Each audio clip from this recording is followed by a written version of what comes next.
Hello, everybody. Welcome back to Psychedelics Today. This is Joe Moore, your host for the day, joined by Gibrns Rivera, a master facilitator, guide and coach, worked with leaders in social movements for the last 20 years. I'm really excited for this.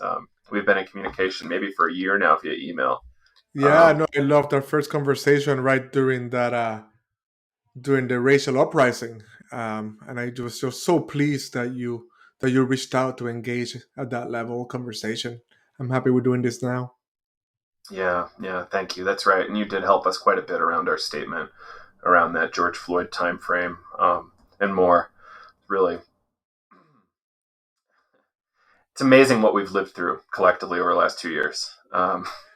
Yeah, and we're definitely in it. I think so many of us were hoping that we're seeing the next thing, but you see this other wave coming, right? And of course the racial justice work. How do you get beyond the slogans and the statements into a new practice? And it's a good time to be talking about medicine. I'll tell you that because we need it. Absolutely. So you had a great eye before we were recording, and you noticed the gift by Hafiz on my shelf, and we haven't done this before, but I think this is a cool practice. So I wanted to read two things that we randomly opened up to, and I think Beautiful. both could be helpful for us to set the tone. First one is titled "That Regal Coat." Joy is the royal garment, and now every day I could wear that regal coat, but I so love the common man and feel for all their labor. I often paint a vast drop of compassion in my eye. It's a beautiful one. Amen. Ashe. Yeah. So next up, stop being so religious. I think this is a good one for me to be reading. Um, what do sad people have in common? It seems that they have all built a shrine to the past and often go there and do a strange wail and worship. What is the beginning of happiness? It is to stop being so religious. Like Amen. There we go, man. I am so happy you were game to read Hafiz. It's pretty important in my work. We often close circles, open circles, kind of randomly picking from that, and I'm sure I'll connect to everything we'll talk about today. The spirit of the work. What I feel like we just did is we called in the energy of a saint. We brought in the other realms, and I think that this medicine work is so much about that and about that wakefulness that he exemplifies through his joy and humor. So, thank oh you. man, yeah, I love the humor there. It's so good. So before we go too far, I want to start with your origins. Like, what made you so interested in this psychedelic space or working with leaders in social movements? Because social movements aren't new, right? This is That's decades, right. if not centuries or millennia old. Yeah, that's the right question. And I'll try to give you the short version. I often start by telling my story by saying that I moved from an idyllic childhood in the island of Puerto Rico when I was 12 years old. And I knew that I didn't want to move. I knew I liked my life there. Where were you Puerto on the Rico, island? I was in the west in a town called San German. And it's, and I grew up a colonial subject. And that's an important part of how my understanding of my quest for liberation.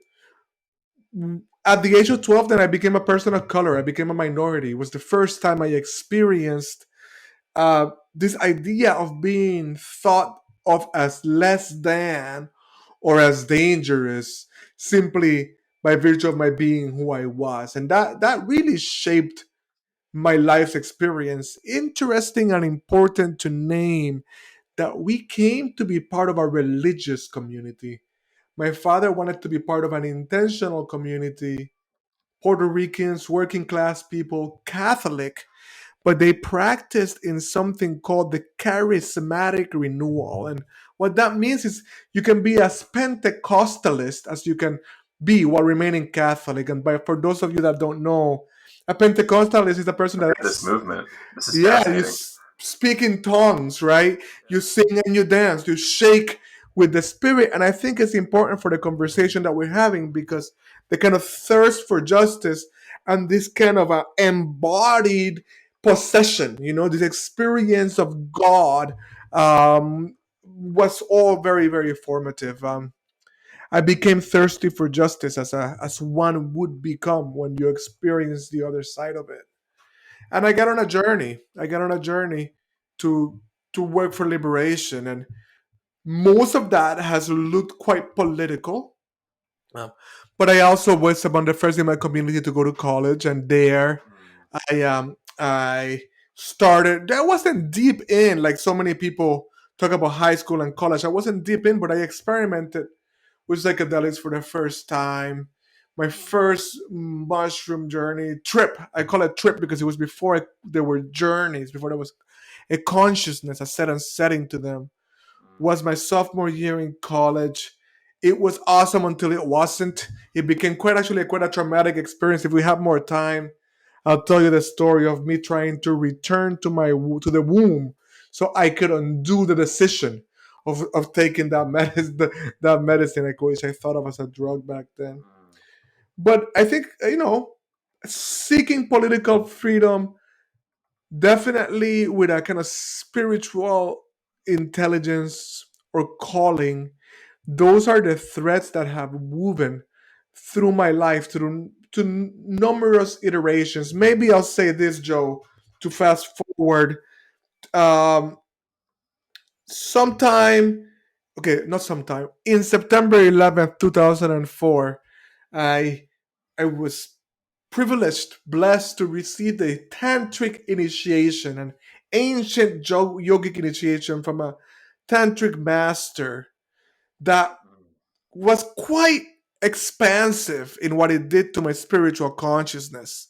I wasn't looking for it. I didn't know what it was. It took me about 2 years to come to terms with it.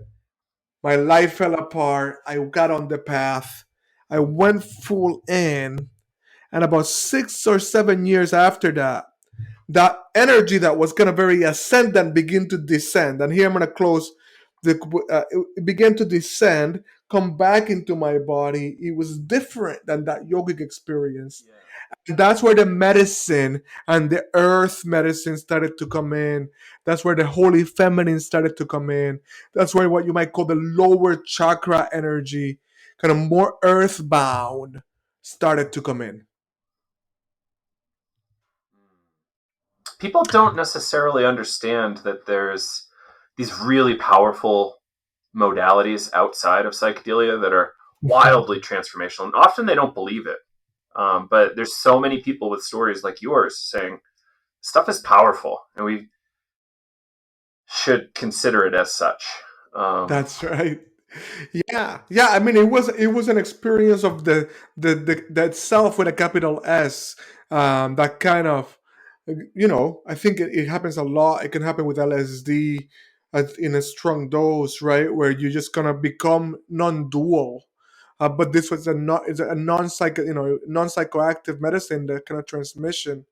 I should also say that around that period, I moved from a more antagonistic approach to social change to becoming more of a facilitator, where I came to understand that that the people that that were the most passionate and most committed people I knew were spending too much of their time fighting each other. And so I started to like facilitate social movement spaces, still at not bringing medicine into that space, but I think that commitment to like the personal transformation, the transformation of leaders, and the facilitation of groups is what's kind of has become a natural evolution to the work with the medicines. Yeah, that's massive. Huh. Did you move right to the Boston area from Puerto Rico and I stayed, moved to or Western Massachusetts when I was okay? 12, a little town called Westfield in the Springfield area for the people that know Massachusetts. Hmm. And at 18, I came to Boston. And I have Right. not left Boston. I have not Yeah. left Boston. I'm in my mid 40s now. Yeah. It really has a sticking power sometimes for folks. It's Yeah. an interesting place. I'm from was born in Lowell, a little north of there, and Oh, that's grew up cool. just over the border in New Hampshire. Yeah. That's really cool. And I actually, because the Maps and Rick Dublin have been in Boston. I've had the privilege of being with him in space a couple of times, even as his hot tub at his hot tub one time. Though I mean, I wouldn't say we're close buddies by any means, but one of the benefits of being in town. No, that's beautiful. He's so welcoming. I really appreciate his energy he brings into the space. Yeah, isn't it always odd when you meet people that are doing this work that are anything other than welcoming? It seems like hmm something's not something's missing in the work there, my friend. Right, exactly. It's we should be okay being selective about who we work with and spend our time with. It's I I agree. think important to have this kind of discernment. Just because everybody thinks, person X is, the second coming, we don't necessarily also need to think that or spend time with those people. In fact, if we get negative vibes, get the hell out. Yeah, yeah, yeah. Especially in medicine space, right? Especially if you are open and vulnerable, seeking transformation. Exactly. So I just listened to this. I think it was like a 14, 20 to 20 minute audio you sent over. Some really amazing stuff in there. And um, I dare call it risky to talk about. Like it's almost Mm, risky to have these conversations. And I'm glad you're here to have a risky conversation with me in public because, you know, while a lot of folks, I think, have great intentions, there's secondary, tertiary consequences to a lot of their activity that they don't necessarily see. So I think part of your point was there's always shadow, even in beautiful communities. There's always shadow, and yes, yes, yes, yes. yeah, I don't know. Could you expand Yeah, on this idea a little bit? yeah, absolutely. And maybe I'm gonna lay some tracks down, Joe, and you can interrupt me if. Perfect. But because it does build, one thing builds on the other, right? And Yeah. I think the first assertion I will make is that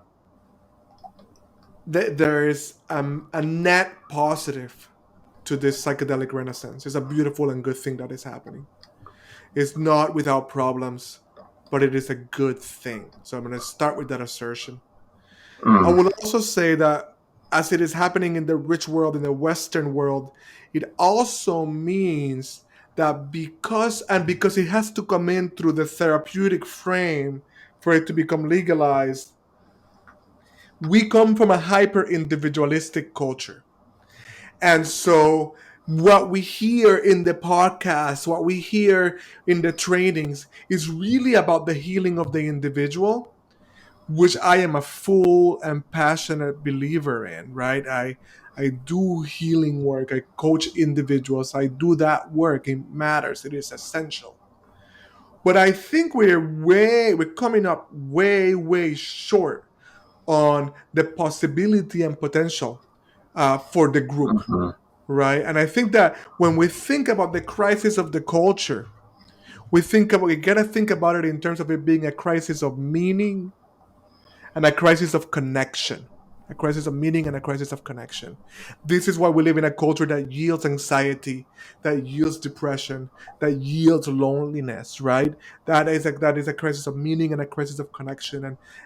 And so we can use these medicines to adapt ourselves to a culture that is unhealthy, or we can work with these medicines to actually shift the culture. But we don't shift the culture just by improving our mental health and our spiritual health. That helps, but it is about what we're doing together that matters. And so I believe that what this Renaissance allows us to do is to come together and work in sacred circles. And in that, what we achieve is, well, exponentially better healing because it's not centered around a particular therapist, right, or circle holder. I mean, the circle holder needs to hold the circle, but it invites people to turn towards each other. I call it a collective shaman, right? People start to Mm. doctor each other in the ceremony.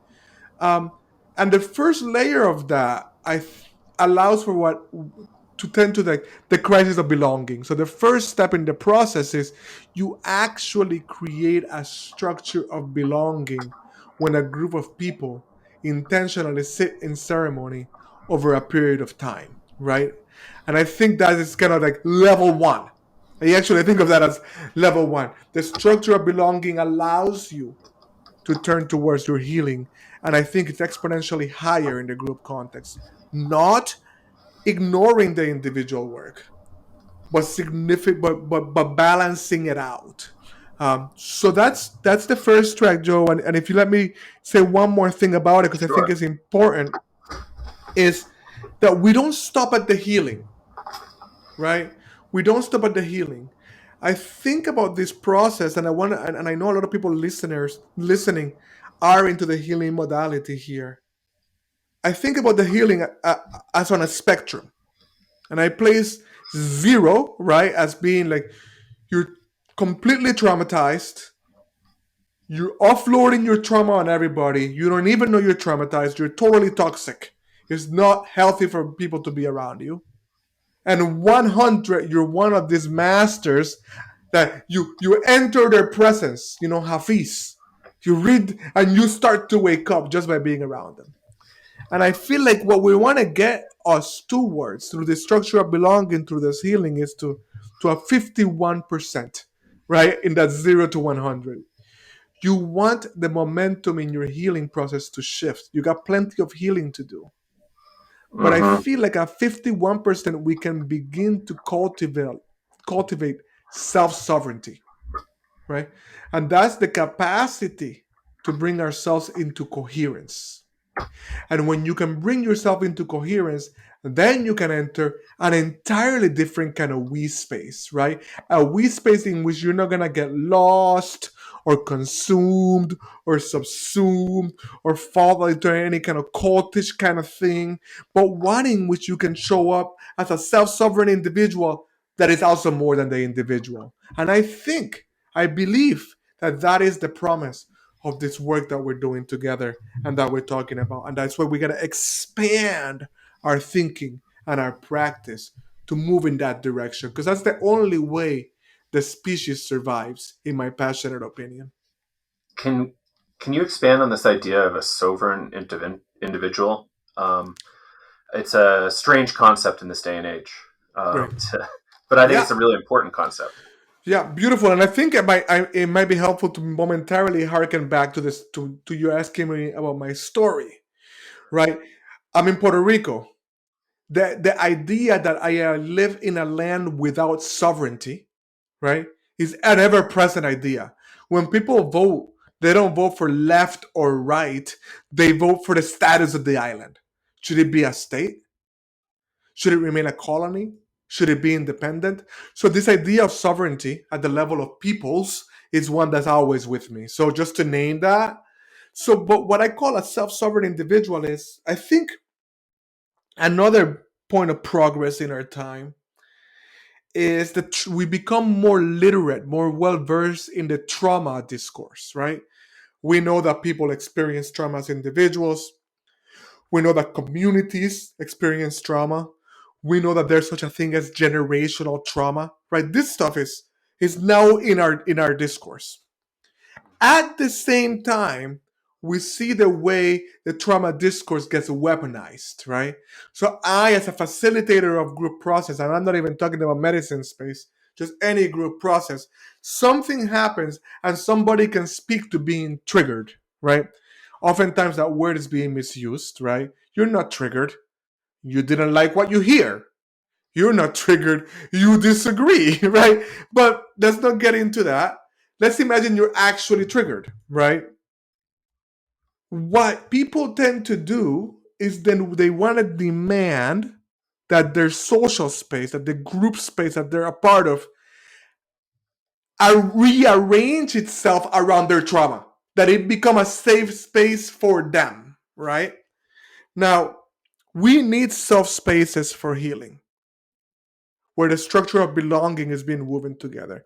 I believe in that and I work to cultivate that. But we also need people that self select into spaces that are less safe, right?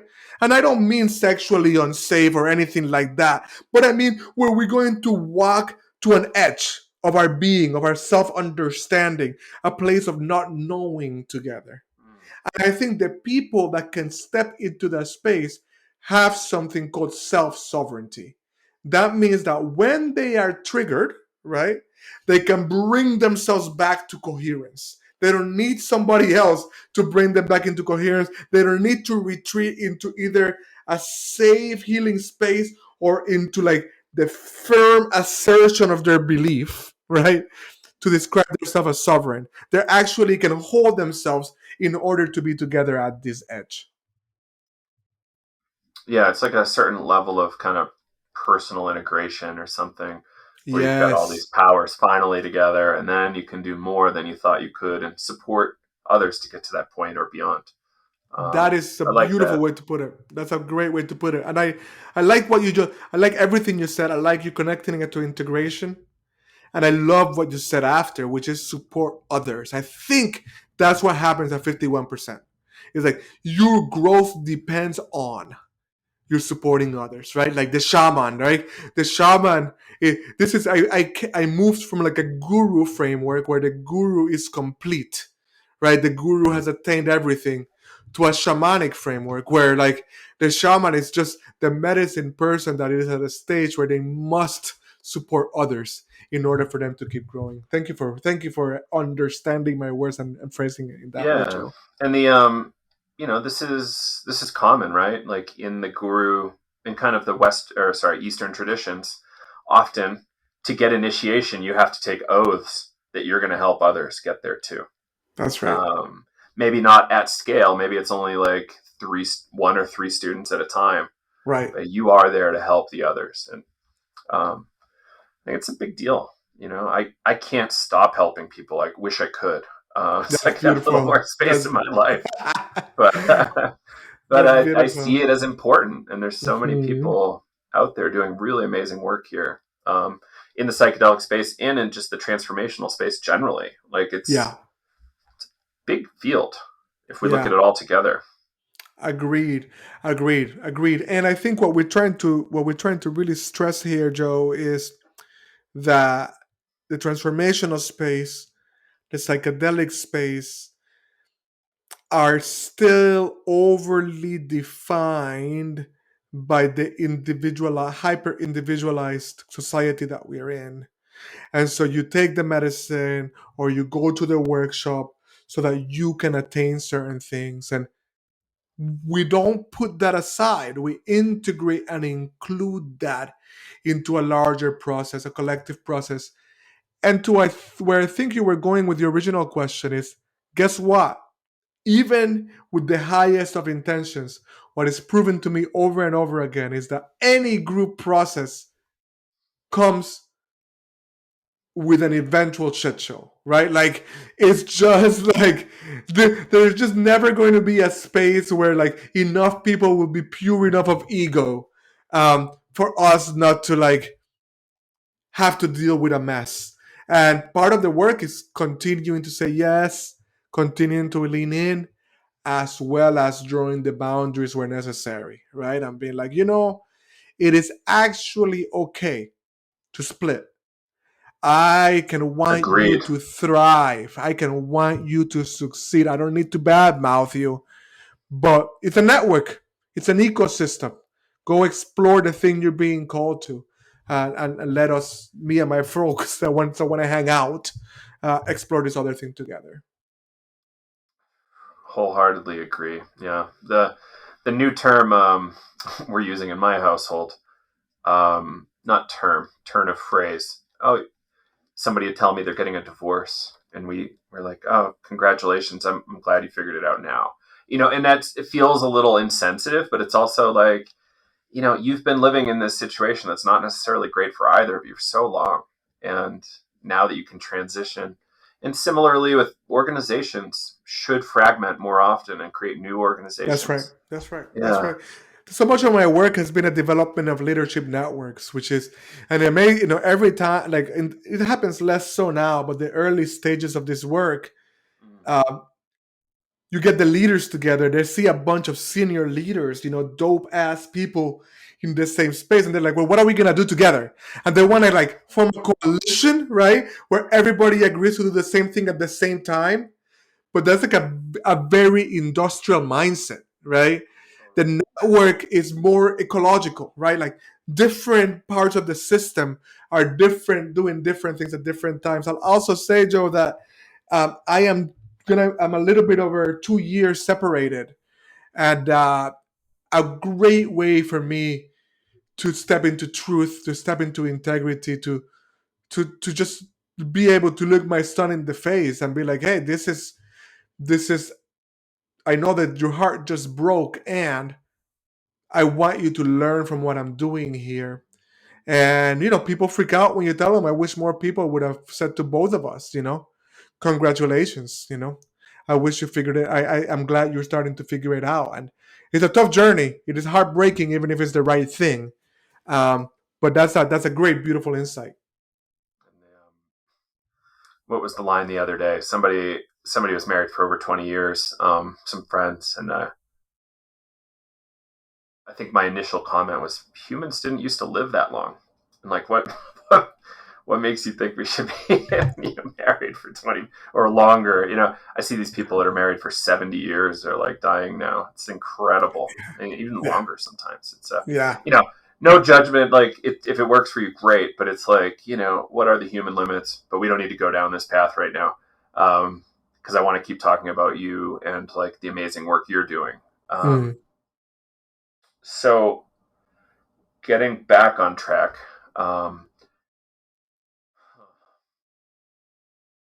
So maybe we can talk generally about like the psychedelic movement, and we're seeing fragmentation, and it's making people concerned. Um, so we've got recreationalists, people like Carl Hart calling for all drug decriminalization, if not legalization, for a safe supply. We have people doing shamanic medicine work, saving lives on their own right. Sometimes doing it poorly too. Let's call that out. And then a lot of clinical people with like an eye just on how do we make it prescribable and in our yeah, model that exists now. And it's scary that there's so many different approaches and intimidating, I think. But yeah, you've yeah. seen a lot of this in other social movements. Do you have any kind of insights from what you've seen in the past as it might relate to these things? Yeah, I think that we need to keep looking at a decentralization, right? We need to understand that we end up with this ecological crisis, right? Because of industrialization. And so industrialization is a mindset, right? It's a paradigm. It compartmentalizes, right? It's mechanistic. It wants to have like one mechanic running the whole machine. We are looking at something that is organic in nature, right? An ecosystem. And I am a big believer in the let a thousand flowers bloom perspective. I am in full understanding that comes with risks. That some people follow the wrong path and get hurt, and but we are living through a societal and cultural moment where kind of simply being alive like has harmful impact. So I think we gotta take the risks. I got the one thing I wish wasn't there is the legal risk. People doing good things. And I'll tell you a little bit about my own approach to the where I come in among the different paths that you mentioned. But I came from a religious household, so I took a while to even smoke pot, and I smoked herb for the first time my second semester freshman year in college. So that's a late bloomer. And as high and happy as I was, I experienced anger, and my anger was that a bunch of white guys in Congress could think that this was their purview, that they could have a say over what I was feeling. I was politicized enough to know that that was terribly wrong. And I'm gonna take it one step further. And I know that a lot of your people are big supporters of cannabis. I still stand by what I said, even though today I am in a 12-step program to keep me from smoking herb and drinking alcohol. Right. So pot for more than 20 years had such a power of my daily life that I needed to find a way to get out of it. I tried even ibogaine for pot, which is people will laugh, right? Because people go to that for heroin. So I'm talking to you as somebody that wrestled with that particular medicine, right? And still does. Like I gotta work the program. I love weed, right? But I smoke it and I'm like a crackhead. So I can't be around it. And by being clean from it, I get to do the other work more with more integrity and clarity. I think, Joe, what I stand for among all these many options, again, allowing for all of them, is the altar. It's the altar, it's the ceremony, is the prayer, and whatever the medicine is, that's there. Not that I'm not gonna say that I'll never do it recreational. I certainly would work with people. I mean, as personally, but in terms of the actual work, is to me is the altar, is the prayer, is the integration. We'll do that for the individual. We'll do that even more passionately for the group. Like there to be a sequence, usually a kind of graduation from one medicine to the next. Like Mm-hmm. there to be a commitment. Prefer actually for the commitment to be time bound. So if it's a group, I prefer to say like beginning, middle, and end. Like 6 ceremonies, 2 years, aiming for something. Like those are some of the patterns I like to work with. What else would I tell you? The altar, the ceremony, the group. I think I want to mention that I don't exclusively do affinity groups, but I'm very interested in the power that comes with that. I have started to do affinity groups for white people, you know, and I think that's so important. I teach a class outside of the medicine work called "What Should White People Do," and the class is a very intentional effort to bring people into the conversation without relying on guilt and on shame and on this idea that you should apologize for your existence. I don't think that that's a good way to bring people into a social movement. And so we bring a mythical perspective to the work, right? The idea, right? Like large, big story, like 400 years ago, your ancestors made a deal with the devil. And your work now is to like descend into the darkness and undo that deal, right? And like then you bring some ceremony work to that, some medicine work, some mythos work to that frame, and beautiful things can happen, and people can support each other in standing for justice in a way that doesn't make them feel shitty all the time. That's super important. And of course, doing the work with men. So I called together something called the Better Men Project. And I call that my own work of atonement for my own sins of patriarchy.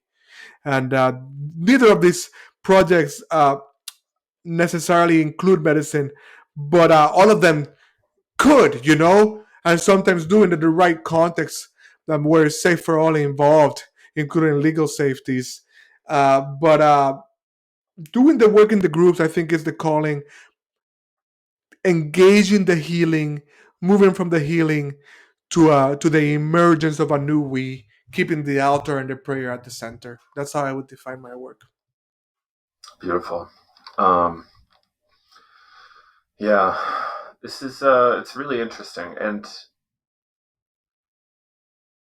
it seems edgy to have a white space, but it also seems really important because um, as a white male, I'm a little confused on next actions. Yeah, And also, how do I stack rank my priorities around all of these things? right, Is my right. family relationship more important than going out and doing activist work? And how do I prioritize and be Yeah, a more I guess integrated person? more holistically aware person. Thank you for bringing that in, Joe. And let me kind of give you two types of white space, right? The first one is still dominant, you know. I go to Burning Man, I love it, you know. And when I got into this work, when I was invited into this work, it was through a group of very, very, very wealthy people, uh, all white, you know. And somebody was like, "Wait a minute, why is this powerful healing process the playground of the rich?" You know, and so that's not healthy white space, you know. That's exclusive white space. That's white space that has not looked at itself and said, "Hey, how come we have all the goodies?" So that's not healthy white space. And I believe people, especially in this work, need to be thinking about that and understand that the integration is not as simple as just bringing people of color in, right? It gets really complicated really quickly. And then the other kind is the kind called by these white folk that are like, "Hey, like we want to heal, we want to be better white people, we want to be better allies. We want to show up better in ceremony space with people of color, you know. And maybe there's a way to like do this without taking up space on our white stuff and like kind of look at ourselves and what did our grandparents tell us that just wasn't cool, you know. Um, when have I failed? And I think it takes, for me, it's almost a calling, you know, not at the expense of doing the work for people of color, but man, one of the things that gets me around the social movement work right now is that it can become a license for hate, you know? Like, you can use the discourse to become hateful and to indulge resentment. And that's not how you become a better human, you know? And so, for me, it's so important to embody the things that the medicine is teaching us, the things that the teachers are teaching us. And so I love the opportunity to bring heart, care, compassion to white folks that are serious about healing and about doing the engaging kind of the epic struggle of our time, right? Like facing this deal with the devil that was done, chattel slavery and indigenous genocide and imperialism. Like, gotta contend with it. It's here. Mhm. Yeah, and that all of us inherit it in different ways. And That's right. yeah, we're we're certainly the product of a really rough history. But we Yeah, made it this far. Not yeah. all of us did, but That's right. a lot of us made it this far. And That's right. yeah, what do we do? What's the future we want as a culture? Like we've got to really ask these questions with some real seriousness. What do we want to leave our children? Um, Yeah. that's a in 2021. That's quite the relevant question. Yes, Um, sir. Yes, I can't sir. even believe what we lived through in the last couple of years, and the projections are for a really wild future. Yeah. It's going to be a wild ride. Yeah. So how can we really heal ourselves so we're ready for that? And I think you're Sure. doing that kind of work. I kind of want to jump into some talk about masculinity, if that's okay, Let's do it. in the Let's do it. space. Yeah. So we hear a lot about toxic masculinity, almost to the point where those of us who are male with some masculinity think it's not okay to be male anymore. Yeah. We can't be who we were born. Um, because culture tells us it's not okay and we might get canceled if we're male. But I maybe that's overstating it, but that's the feeling that a lot of men get when those things are communicated. So probably the response is, yeah, don't care. Like, fuck off. I'm not going to play in the sandbox with you. Yeah. Um, when in fact, if we wanted to really make a lot of difference, we want a lot of people to play in the sandbox with us. Yeah. Um, Yeah. we can have influence and friendship across boundaries. But how do you look at this whole That's topic of beautiful. masculinity? I am so grateful for the question. It's a passion of mine, and I don't think you're making an overstatement. I think that is what's happening right now, and I think the best of responses is I'm not gonna play in the sandbox. The worst of it is like, no, I'm gonna go somewhere where I'm being invited to be a man, right? And to take a stand for my country and to do all of these things that we know what it looks like, right? It looks like the Proud Boys, right? There's a stage that young men go through where the last thing you want to tell them you know, is that they can't express their masculinity. We need a better way to engage it. I want to get into this. I think it's important, but it's almost like spirit is coming down, and I would feel remiss if I didn't say this to finish the earlier conversation. I interviewed somebody today, and you'll meet her. We're gonna release a podcast called "Something Happens in Our 40s." Um, but this woman is a black woman. She practices the Ifa religion, and she was talking about how the mothers of the slave kids, they had to like transmit as much of what was essential as possible, as fast as possible, because they did not know if those children were gonna be sold and taken from their arms, when that would happen, right? When that would happen, when that horror would happen, right? And so what do you do, right? What do you do to what do you teach them? What is the essence of what they might have to know? And I would not equate our moment that way, but when we're people living to the sixth grade extinction, I think those are questions that we need to be asking ourselves. I call it one path, two tracks, right? The path is like a sustainable human presence on the planet, right? The two tracks are the political track, the sustainability track, the doing whatever we can so that this thing doesn't collapse. And the other track is getting ready for collapse. And that is by remembering, right, the essential lessons of the ancestors, right? Before the internet, right, the songs and the stories and the dances and the rituals were done so that we would remember, right? Our ancestors have already been to the apocalypse as Native Americans in this nation, right? As the people taken from their land, the black people taken from their land. We know how to survive, even if many die. So I just wanted to bring that in, because I think part of what is happening with the birth of the renaissance of this medicine work is some ways for us to claim ritual back, some ways for us to remember what our descendants must learn in order to survive in a world that could collapse.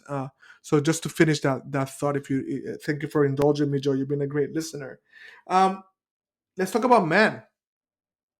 So when I think about my most shameful moments as a human, and I wish I could say it wasn't a plural world. It was a moment. When I think about the moments in which I have brought the most shame to myself, right? Those have been moments of patriarchy moving through me in the ugliest of ways. In my case, and again, don't try to be a moralist, but they also included alcohol. So just to name, right? And so like there's something about the repression the men experience that can get unlocked with alcohol that can make us really dangerous. But we don't need alcohol to be dangerous. And so in my effort to atone for that, in my effort to become a better man, I made the mistake of equating patriarchy and masculinity. And I think that's a mistake that is made by many people, you know. And I held on to, and I tried to live that way for a long time. And, a coach told me once, she said, what happens to a beach ball, when you take it and you put it underwater in the pool. It comes out sideways, right? And that's what happens when we repress our masculinity. It comes out sideways. Or let's be honest, where is it being spent, right? It's being spent hidden in a corner in our tiny little screen in pornography, right? Like wasting our energy away because there's like no healthy expression for our masculine energies. I feel like progressive men have this is why the Better Men Project exists. The Better Men Project exists to rescue masculinity, and I try to say this in every single one of our monthly calls. It's there's something good in masculinity, something that the world needs, and we are here to try and remember what that is, to make it a conscious thing, to embody conscious masculinity rather than toxic masculinity. We have a well-developed discourse on toxic masculinity, but a very undeveloped discourse on what conscious masculinity is. And so, what do? We take our masculinity and we turn it down. That's the answer that we have right now. Just gonna turn it down a couple of notches, right?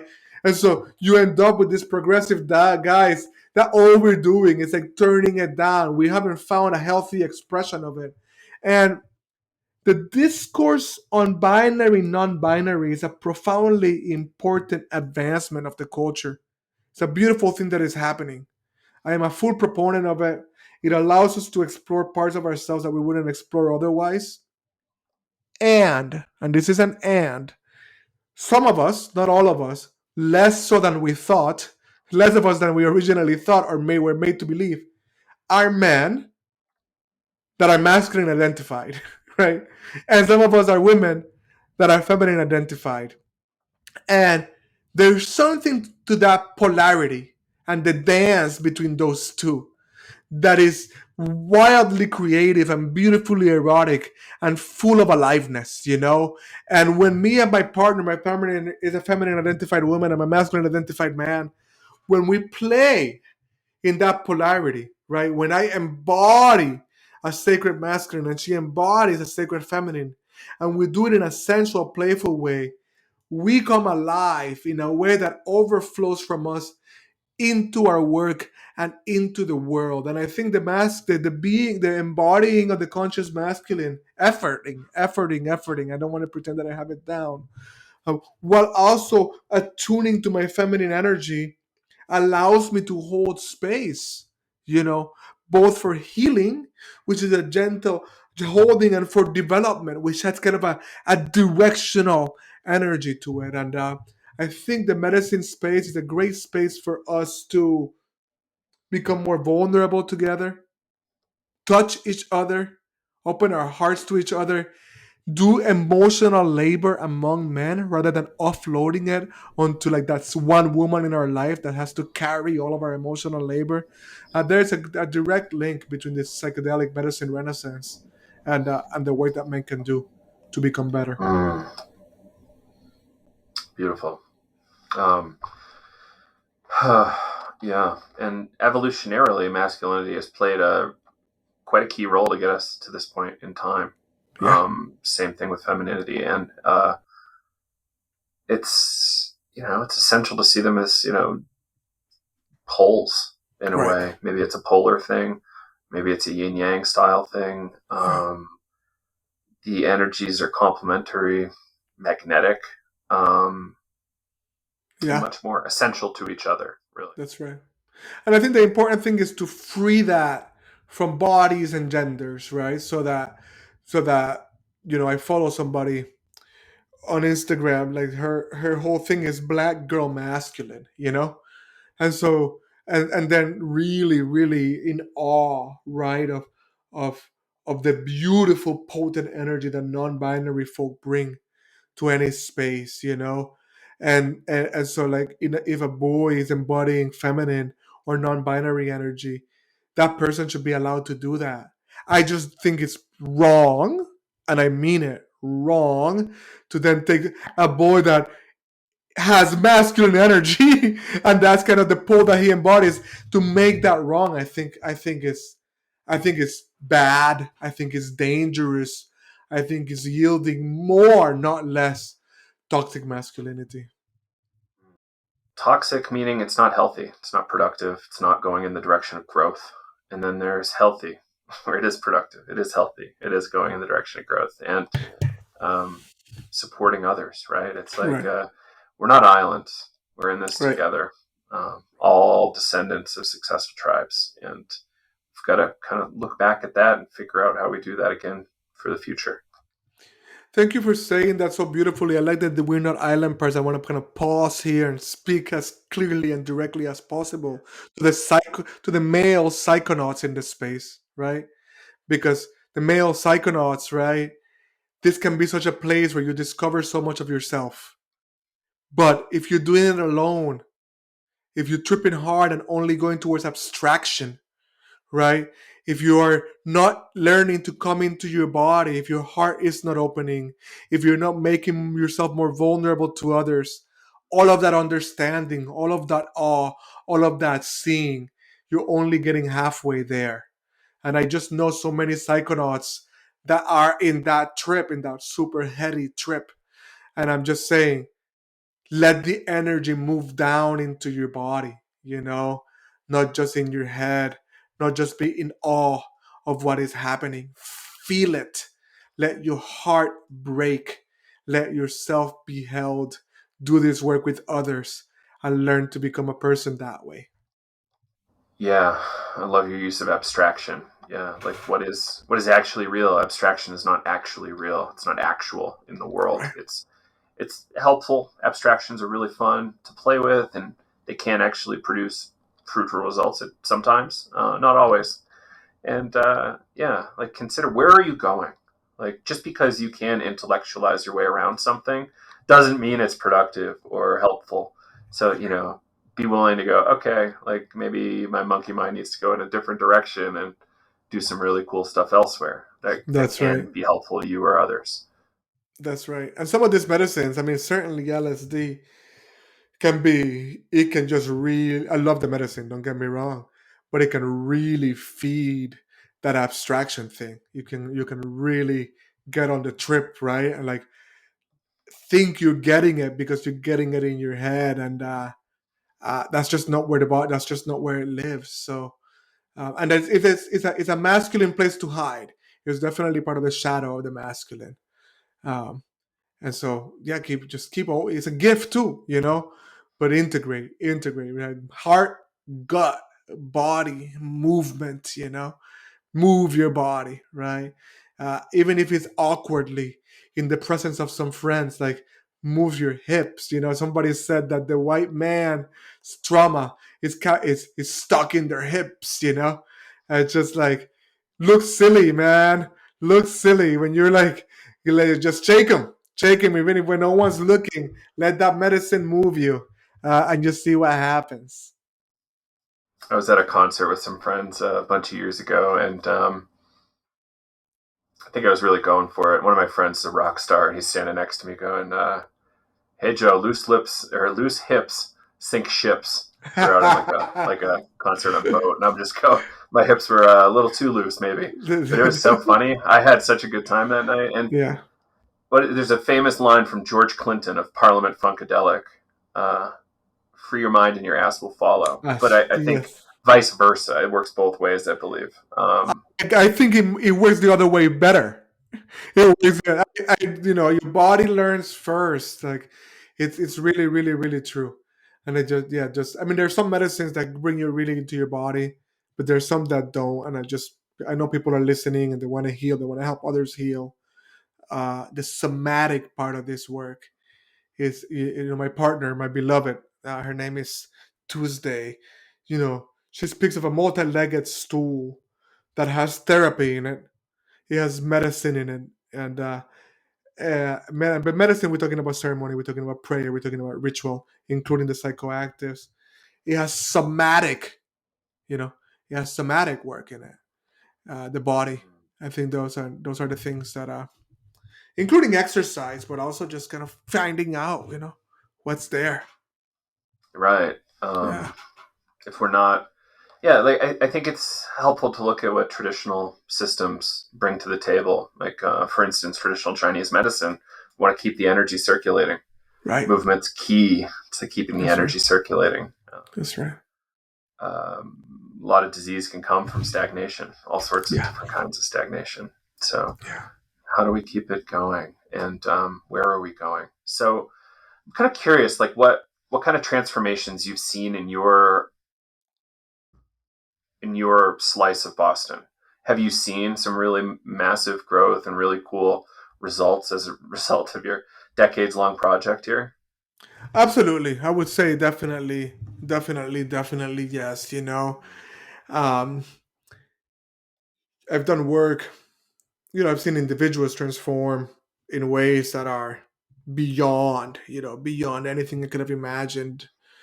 Um, but I also seen groups and the energy, the vibration between groups change, and done this work with organizers, activists of colors and of color, and as you know, that work can be very antagonistic, right? And it can also subconsciously serve as a place upon which to project your anger, your resentment, and indulge it rather than heal from it. I'm not saying that we don't have reasons to be angry and resentful. I'm saying that's poison and it will get you sick. And so justified, sometimes energizing, but like I call anger. Anger will get you going, but it's like coffee, it's also gonna drop you.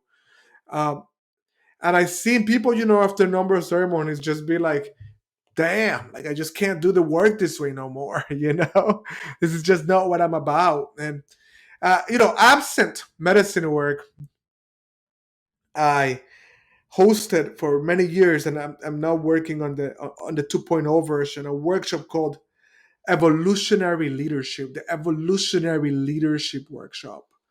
And that was an intention to bring people who wanted to make dreams real, to get an idea out of their head and into the real world, to come together, right? And so the framework is intention. Like, what is this thing that you're trying to create? Get clear, align with your purpose. Connection. Nothing can be done alone. You need to do it with a community of doers.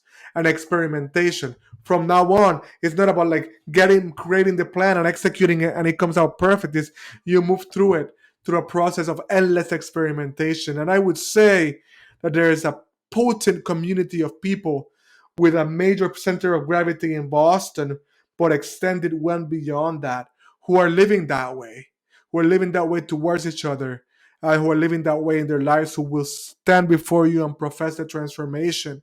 And very, very beautifully and very, very importantly, who are not dependent on me in any way, to lead them, right? Like the workshop was the gift. And if they want to deepen it, if they one-on-one coaching, some of them do. If some of them want to get into ceremony, we figure out a safe and legal way to do it.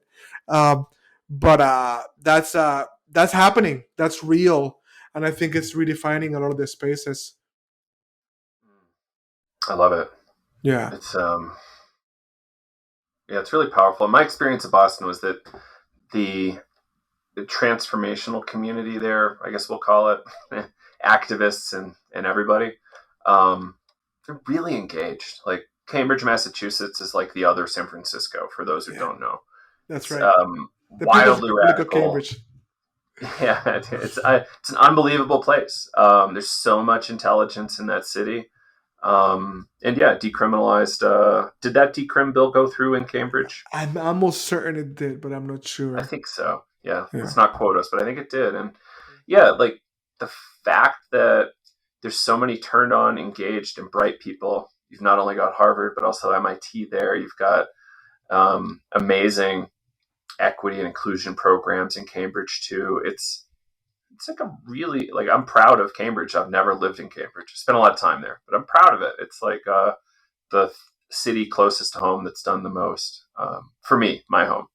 that's beautiful. And It is a great place. The other side of the river for sure, but yeah, that's the work, man. That's the work. It's happening. Good people and it here. radiates out, right?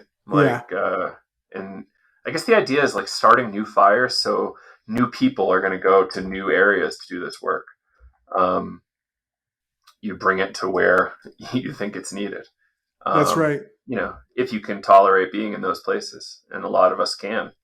Right, Yeah, right, right. yeah. Exactly, exactly. Um, are you seeing an increase in interest in all of your projects? I would say so for sure. Definitely, definitely, definitely. Um, what I am also experiencing in myself is, let me see, how do I explain this?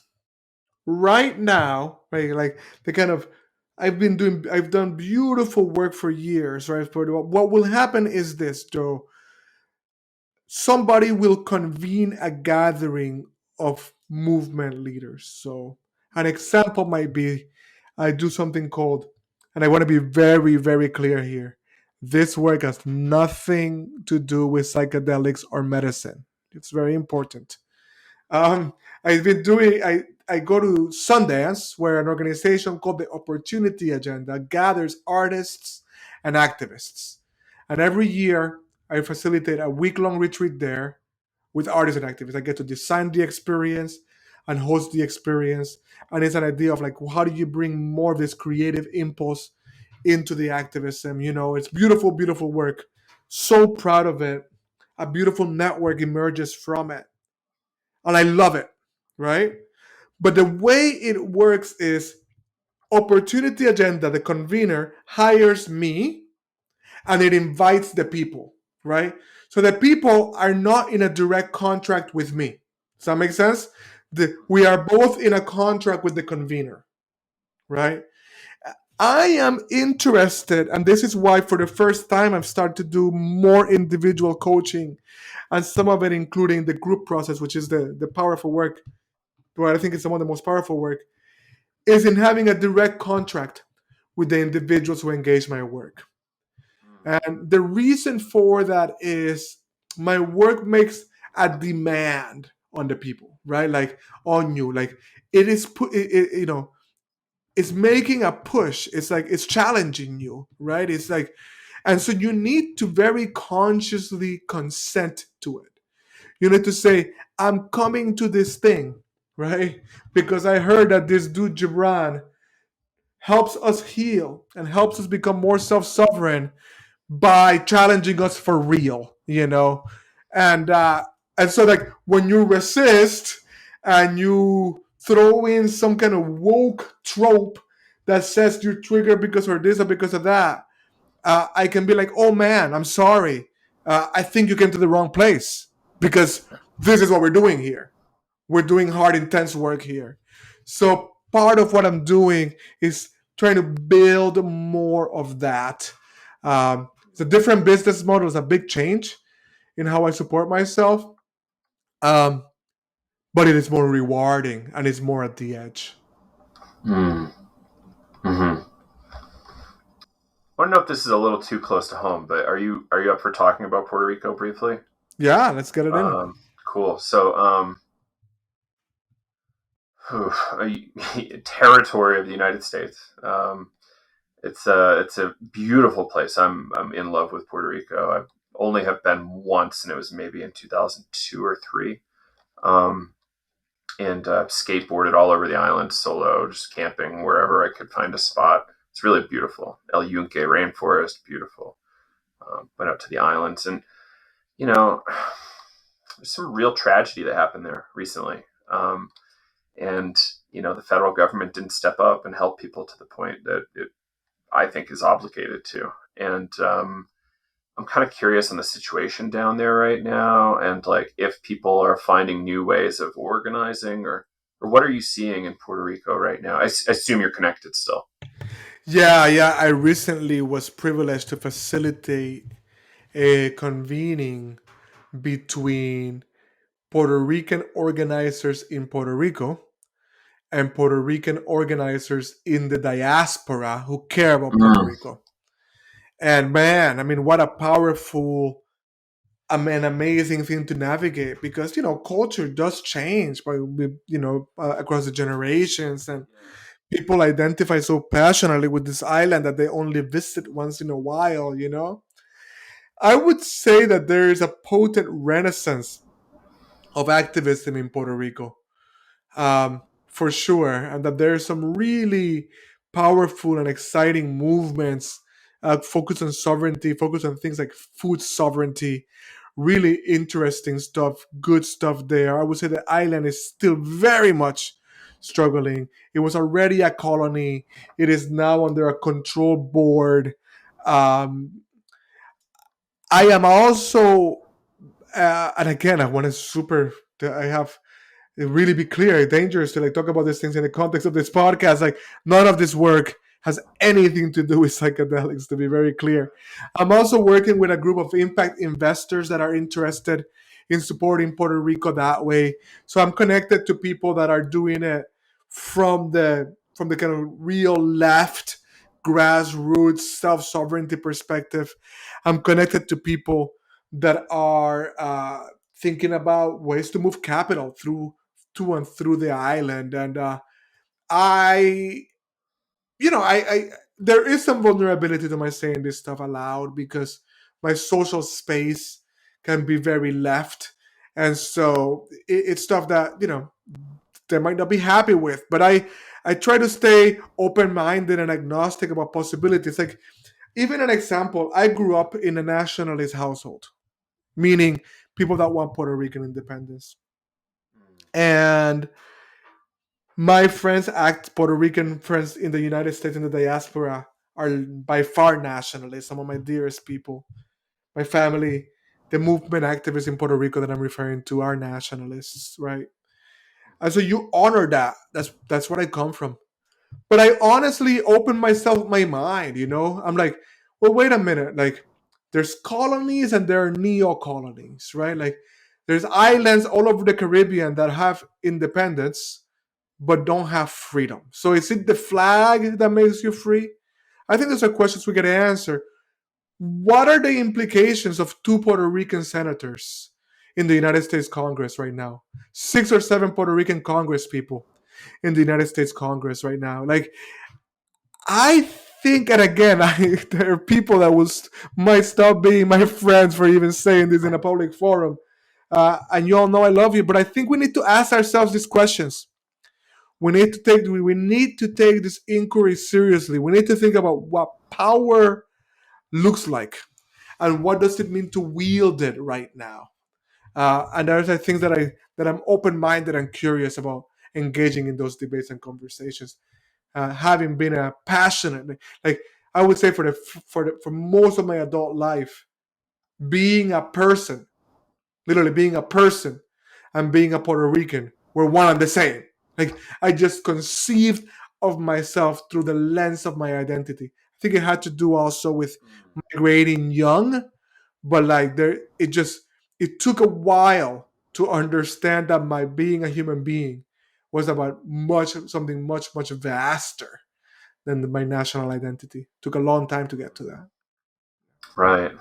It's yeah. Where is freedom? What is freedom? Yeah, What is this autonomous sovereign self? yeah, And how does that? How should that thing most healthily relate to the rest of us? that's right. It's self and other, and in a lot of cultures, the idea of self is a weird thing. Yeah, How are you means how is the totality of all your relationships. isn't that Um, beautiful? yeah, right. Like, it doesn't make sense to say how am I, Yeah, because if my sister and mother are hurting, I'm hurting. that's right. Um, That's right. yeah, That's right. it's I'll more of a share this with traditional. Joe. I think it's Mhm. really beautiful what you're saying, and I think I've talked so much about my work and philosophy. I would be remiss if I didn't share this with you, particularly given what you just said. Aside from, let me place a hierarchy. My direct relationship with the divine, which it allows me to have a good relationship with the woman in my life, Tuesday, and with my son Darshan. Right, like that's what I'm here to take care of and do. Aside from that, the most important, exciting spiritual social project that I'm a part of doesn't include medicine. I think the structures of belonging that medicine opens up could facilitate it, but it doesn't include it. And it's something called emergent consciousness dialogue. Emergent consciousness dialogue. And my teachers in are people called Elizabeth DeBold and Thomas Steinenberg, and they live in Germany. They live in Frankfurt, and I bring it up because we basically sit together in a space and try to release our attachment to your sense of ego self and speak. You're actually speaking, but you're making yourself available for the intelligence that is among us to speak through you, right? So that when we tune in, I'm saying words that are moving through you, right? And so it's like a continual attunement to this we space, to this emergent consciousness, to this different way of experiencing ourself and the center of gravity of the self. And that is by far the cutting edge of any kind of social or spiritual project that I'm a part of. And since this is a space where we're talking about those edges, and since you just said how are you means, I wanted to bring it into this space. I love that. And brings up some Rupert Sheldrake stuff, like morphogenic fields, or I always forget if it's morphogenetic fields. Really, it's morphogenic, and the the idea of a group having its own, a group being a discrete entity and having kind of a discrete energy, a Right. discernible energy. It's an interesting topic, and we can see this in medicine spaces and outside medicine spaces. That's right. That's right. Actually experience it in Right. really interesting ways sometimes. I love it. No, I love it when it happens in medicine, and I think that's why it's one of the reasons why the group work is so important to me, because we experience a different we. So it sounds to me like this idea of medicine work. How you think about it is that it is another way to experience another me and we, and is that is that kind of the highest value for you, or how do you try to contextualize this whole thing when you're speaking to others about it? So it's a. I think it's that sequence that I spoke to you about. I think we need to heal. Remember from the 0 to 100. I think we experience trauma, and we're offloading that trauma. Whether we deal with it, if we're not dealing with it, it's offloaded, and it's hurting the people around us, and it's hurting us. And so we need to heal, right? And so the medicine helps us to heal, and it also helps us and one of the ways in which it does that is by allowing us to touch a different depth of meaning in a culture where the mythos that allows us to contend with meaning has been taken away. I think it creates a structure of belonging, and I think belonging and healing go together. I think I think that the lack of wellness in our culture is fundamental. Is it has to do with a ruptured structure of belonging. So I think the healing of the individual, the weaving back together the structure of belonging. That's the first part, but that's not for end in itself. Remember, my work is around evolutionary leadership, right? From that healing, from that belonging, we develop the self sovereignty that allows us to grow into the emergence of a new we. And that new we, because it's very important to say this, it's not a return to the we of the past. We're very good at the we, actually. We're very good at losing ourselves in ritual, in sports, in cult, in mob, in a concert. Like we know that is ours. We own that.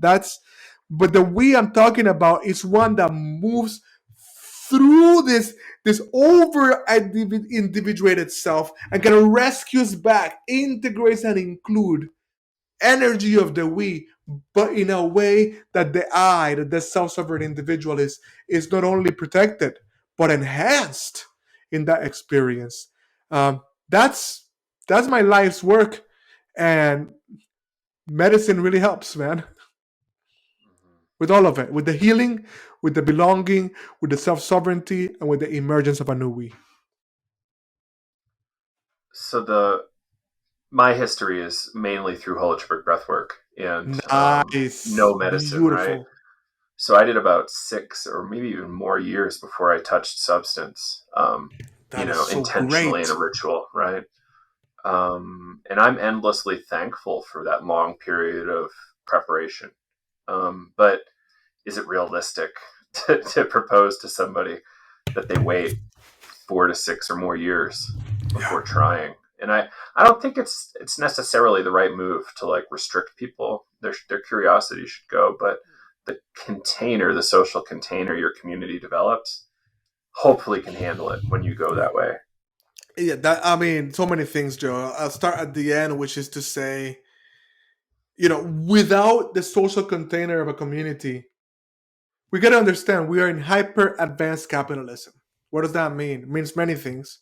It means extraction is going to kill us all, but it also means that we're drowning in stuff and we're realizing that stuff is not enough. And so then, though, in a capitalistic way, we start to commodify experience. And so the psychedelic renaissance, half of it is just the commodification of experience. Without the community, Even integration can barely be done by yourself. And you and the Right. therapist is quite limited.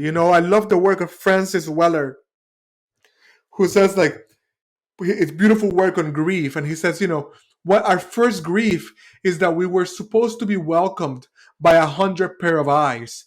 And instead, we're welcomed by two pairs of eyes, maybe six if our grandparents are around, right? And I think it's the same with the healing. You and the therapist and the integration is just not enough. So whether it is 60 years of holotropic breathwork or something else, it's just not gonna work without community. And community comes with complications, and there's no way around that. About holotropic breathwork, I want to say, man, like, if I was like self-sustained, if like I didn't have to do a job all the time, right, or as work as much as I do, I would definitely spend time training on holotropic breathwork. And at the very least, because I live in community, I want to say to people around me, I'm like, in our community, we need somebody that's trained, that is accessible. It works. You get so much work done. The woman the first mentor that I had in medicine work had come to it through holotropic breath work too. It works. It's good. If you've care of medicine, do it. If you've done enough medicine, do it. Do it. Do it as holotropic breathwork though. I mean, there's other people things that work, but like Stan Grof's approach, people trained in it, has a rigor and a framework that I cannot endorse more passionately. I love that. And being that home is Boston, I'd love to do some stuff with you and your community when we have the opportunity, Oh, and to make some great! introductions to my whole community. I would I so think there's receive some that. lovely. Yeah, we'll work on that. We did find this really great community in Roxbury, and we wanted to actually work to train a number of their people so that they could bring it back to their community. Nice. Um, and I don't know where that stands currently. COVID really derailed us. Yeah. I haven't been able to facilitate since the start. It's feels really awkward to have Yeah. the thing I'm very passionate about is no longer available due to safety. Dude, that's my life. That's like literally my life. I make a living facilitating groups, and what a heartbreaking process. I facilitated two groups since COVID ended. And my God, you should have seen me at the last one. I was just like a kid in a candy. I was just like, oh my God, this is what I'm supposed to be doing with my life. Yeah, right. And similarly, if I, didn't have to do work and make money, it would be mostly breathwork stuff, I Yeah, think. Breathwork and music. yeah, Yeah, which luckily enough, music is a big part of breathwork, so it plays nicely that's for great. me. Do you make music, Joe? What kind of music did you make? um, I'm a hack. I uh, I do I DJ and I play French house, Afrobeat, and disco. Oh Um, no way, man! Yeah. And then I've, played the guitar since I was 10 or 11 or something. So, not good by any stretch, but I still mess around and working on coming up with songs that I think are fair enough to share. I've definitely Yeah, recorded stuff in the past, but nothing that I'm going to share at all. I am a fanatic of Afrobeat. I just love it. I I can't get know enough. a couple of great music makers. One of them, Boston based, just came back to Boston. Adam Gibbons. I don't know if you know his name, but look it up if you don't. Another dear friend, Soulja, Soulgjah, and he's got a good SoundCloud bit, and just great Afrobeat music makers, phenomenal stuff. That's one of the things, just for the burners in the house, like that are listening. My God, what a phenomenal ritual without the music that we need.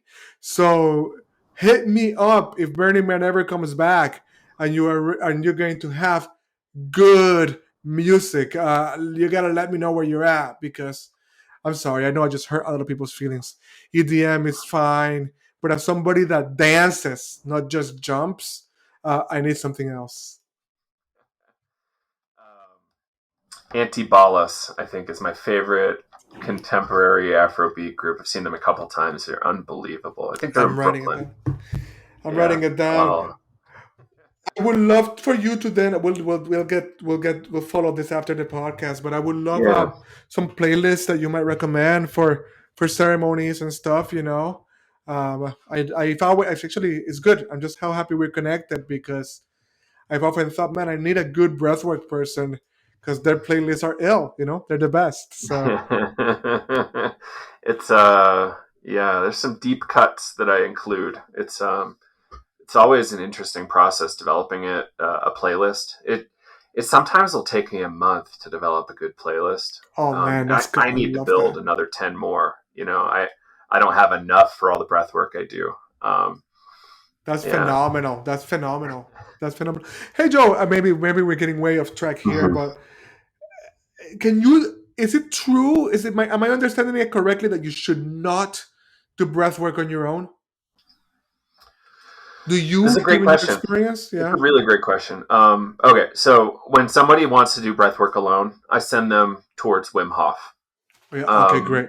Great. Largely because it's for the most part safe. Mhm. Yes, people have died doing it. It's because they don't follow the directions, and they fall down and drown or something, or they're in an ice bath and don't have support and they can't get out or something. There's a lot of reasons, but largely that's where I send them. The reason I don't think somebody should try to do holotropic breathwork solo, especially without years of experience, is that the same thing, anything that can happen under a psychedelic substance can happen in a psychedelic experience, Great. and up to and including extreme mania and paranoia to the point where you might Right. run out into the street and get hurt or arrested or like jump on the radio because you have to tell everybody the good word. Try to That's right. break into the radio station, and like think of worst cases, and they are possible. Same thing. You eat 3 pieces of acid at home, and what promise do you have that you're going to have a reasonable result? Like, you don't really have much of a promise of a reasonable result. Uh, and the sitters are there, the facilitators there to keep you safe Yeah. and Yeah. comfortable That's and great. in process, because it's about staying inside is a Right. big part of it. Not Right. confusing inner and outer realities is a big That's right. part of it. And being in group, I think even breath work outside of a group context isn't that fun. Like, I don't I, facilitate that way. I only like to do groups because I'm bored to tears, and I think it's better when people's psyches and bodies are playing off of each other. that's right. Um, That's right. That's my idea. I was just curious. Yeah. yeah, that's my normal talk track when somebody asks me that one. Mm. It's a good question though. Yeah. Yeah. Because Yeah. why wouldn't breath be safe to do alone? It's like, well, a few reasons. No, you can get way far out, way far out. Yeah. I've had some beautiful experiences. I would love more of it in my life. I'm a big believer, and again, that framework, the whole like birth canal stuff is wild. It's Yeah, so we include that in our training. Our education program discusses the Groff theoretical frameworks and development. Like, yeah, really before Groff, it was fringe to think that the birth process affected psychological constitution, and right, including gestation. right, Why would somebody with a beautiful birth from a loving family, have a different psyche than somebody who is having autoimmune response from the mother's body for 9 months? Like, of course, there's going to be a different right, individual there.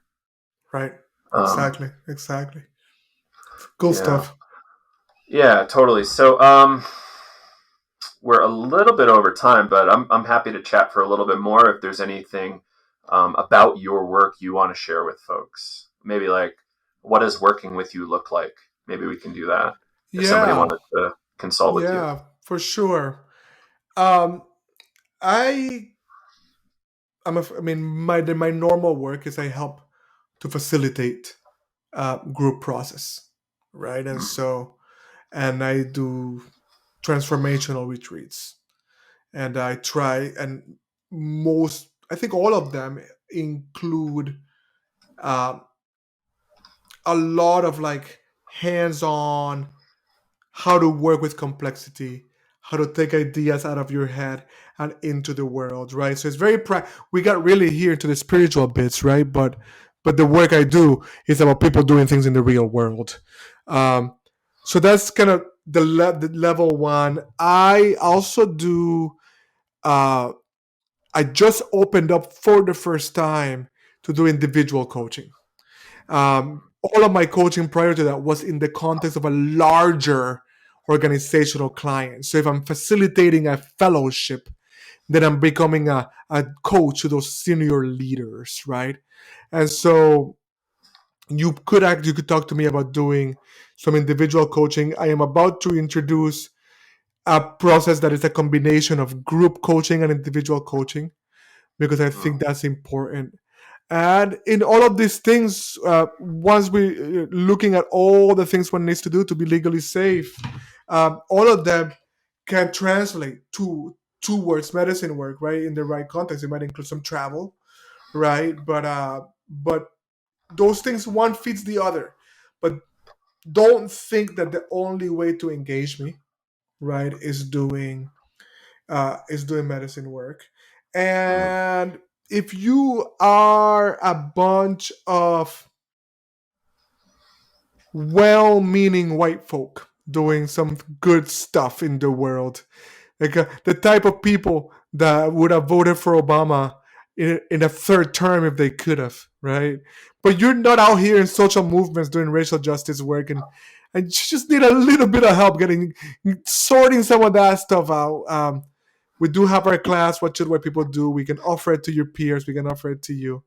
And the men's work too. All of their work is some alternative of group process and individual work. Some of it is joining projects that are already existing, like the Better Man Project, or signing up for What Should White People Do. And some of it is customizable. I'll design the experience.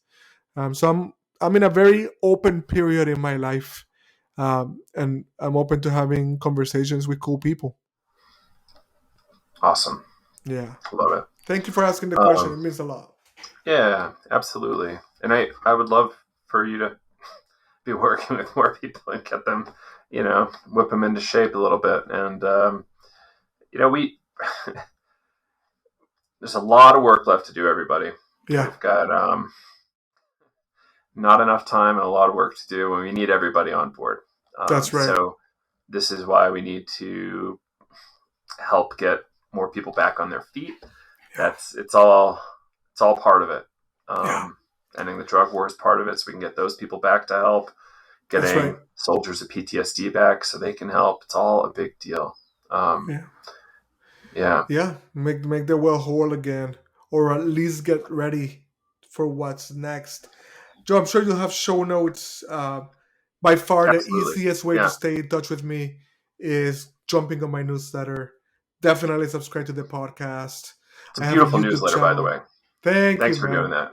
Yeah, Thank you. Thank you for staying on top of that. and you have a And YouTube, you said as well, so we'll yeah, have the links to YouTube that. is just kind of starting to build, but it hasn't been the main path. But Hmm. I'm interested in doing more there.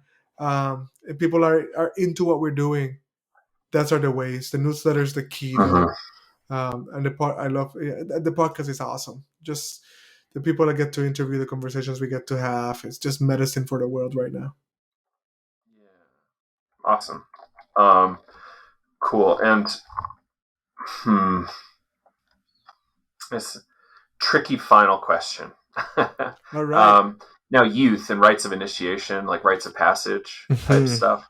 How do you look at that at all, and like what that might look like in an ideal world? I do. It's a central concern. I'm glad you've asked it, particularly for me at the level of boys, right? I have a son that's 10. I am convinced that rites of passage are developmentally central um, Mhm. to young men, especially those who are masculine identified. They're probably central for everybody, but that's just what I know because I know myself. And so, very concerned with it. Um, and thinking about it, I know that it's not appropriate for me to initiate my own son. I do know that I want to make a rite of passage available to him and his peers. I don't believe that it would be wise for that to include psychoactive medicines. But there are ways, certainly, if I do have I am friends with some dancers that could hold a lodge. I do like the idea of some fasting, right? I like the idea of spending some time at least experiencing yourself to be alone, of course, within a safe diameter in nature overnight, right? I do think it's important to tell stories together. I think it's important to come back and be received by the community at large, not right. um, I think it's important to talk about sex and about honoring the holy feminine. All of those things are things that I have in mind. I know people that do it. I don't know that there's one that I'm going to say this is where my kid is going. I imagine gathering peers together to do something amazing for them. Um, Not closed to doing it for others over time, but it's but I have friends that have committed their life to youth work, and I think they're probably better. I would love to put some energy behind them, but I don't see myself as the leader of that work. I Yeah. think I'm working with grown people, uh, trying to get through beyond that healing into that self sovereignty. And Jung wouldn't even work with people under 35, which is Really. something that sounds interesting to me, to be honest. I think that's fascinating. And I Yeah, wonder if there's, yeah, I think there's some good reason for that. And, yeah, a point I bring up often is in the Kabbalah, and, Kabbalistic traditions, often you wouldn't have access to the material until you're about 40. right. Um, was there not enough lived experience? Did you not have the stress of trying to raise a child yet? That's right. Like all these life burdens, like how many people have you lost? All of this stuff is great fodder for that kind of work. Um, Well, I mentioned to you already, and I'll say it again. Tuesday, who is my beloved, the woman I adore, my mm, partner, and I are launching a podcast called "Something Happens in Our 40s." It's a limited series. It's a limited series. It's not something that we think, but it's like our lives were upended in our 40s. We both uh, left marriages that looked perfect from the outside. She started a business. I got into sobriety. Like something happens, and we're seeing it happening to our friends, and mm, so we want to be in that conversation with people. It's a really important one. it's huge. Yeah. Yeah, Well, this feels like a good place to wrap.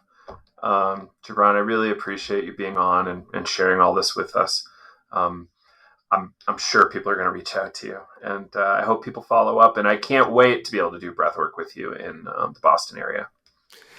I would Joe, love. I knew we were kindred from our first call, and from the beautiful man that brought us together, that vouched to each other, and this was a beautifully gratifying conversation. Really excited to get to know your listeners better, and let's stay on the path. We can do this together. Ashe. Can't wait. Thank you.